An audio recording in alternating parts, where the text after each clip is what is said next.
নৱেম্বৰ মাহত আকৌ পুলিচৰ চাকৰি ওলাব, গ্ৰেড 3 চাকৰি ওলাব। প্ৰত্যেক বছৰে নিয়মীয়া নিযুক্তি হ'ব। মাত্ৰ ল'ৰা ছোৱালীয়ে পঢ়িলে হ'ল। লগত কথা বতৰা পাতিছো যে অহা 5 বছৰত আমি 2 লাখতকৈও অধিক ল'ৰা ছোৱালীক চৰকাৰী চাকৰি দিব পাৰিম নে নোৱাৰিম।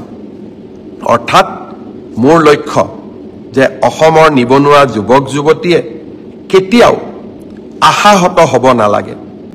নৱেম্বৰ মাহৰ শেষৰ ফালে পুলিচৰ নিযুক্তিৰ বাবে আৰু কেইবা হাজাৰো পদ আমি মুকলি কৰি দিম। মই অনুৰোধ কৰিম নৱেম্বৰত আপোনালোকে আকৌ আবেদন কৰিব, যাতে আপোনালোকৰ আশাবিলাক আমি বাস্তৱত ৰূপায়ণ কৰিব পাৰোঁ। মুখ্যমন্ত্ৰীৰ আত্মনিৰ্ভৰ অসম আঁচনি, এই আঁচনিৰ জৰিয়তে আমি 2 লাখ যুৱকক 2 লাখ টকাৰ ঋণ আৰু অনুদান প্ৰদান কৰোঁ, যাৰ জৰিয়তে তেখেতসকলে জীৱন বাটত আগুৱাই যাবলৈ প্ৰেৰণা পায়।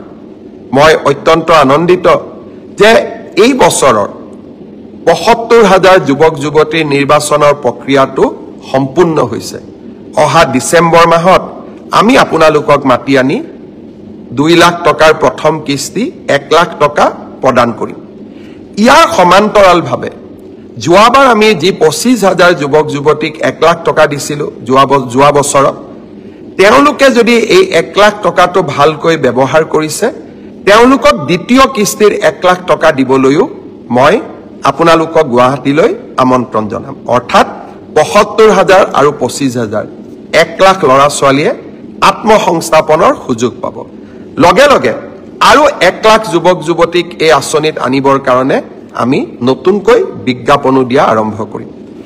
এইকেইটা যে মামা আপুনি কৈছিলে যে 2025 চনত BA BSc পাছ কৰা ছাত্ৰ ছাত্ৰীসকলক আমি প্ৰত্যেক মাহত 2500 টকাকৈ দিয়াৰ আঁচনি এখন ৰূপায়ণ কৰিম, মুখ্যমন্ত্ৰীৰ জীৱন প্ৰেৰণা আঁচনি। এই আঁচনিখন কি হ'ল?